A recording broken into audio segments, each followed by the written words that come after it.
تین چیزیں ایمان کو تباہ کر دیتی ہیں: امیروں کی محفل، عورتوں کی صحبت، جاہلوں سے بحث۔ چار چیزیں رزق کو بڑھاتی ہیں: تہجد کی نماز ادا کرنا، کثرت سے استغفار کرنا، کثرت سے صدقہ دینا، کثرت سے اللہ کا ذکر کرنا۔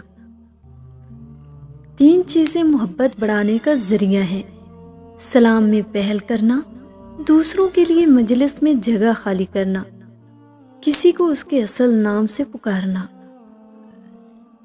10 چیزوں کو ختم کر دیتی ہیں: توبہ گناہ کو ختم کر دیتی ہے، دکھ زندگی کو ختم کر دیتا ہے،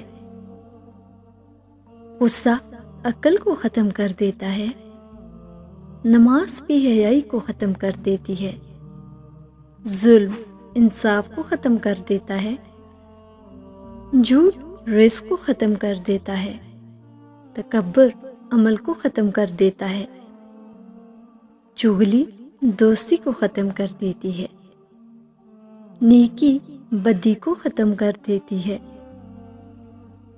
3 لوگوں کی دعائیں رد نہیں کی جاتی: عادل حکمران کی، روزہ دار کی حتیٰ کہ وہ روزہ افطار کر لے، مظلوم کی۔ 3 چیزوں میں کبھی شرم محسوس مت کرو: پرانے کپڑوں میں، غریب دوستوں میں، بوڑھے ماں باپ میں۔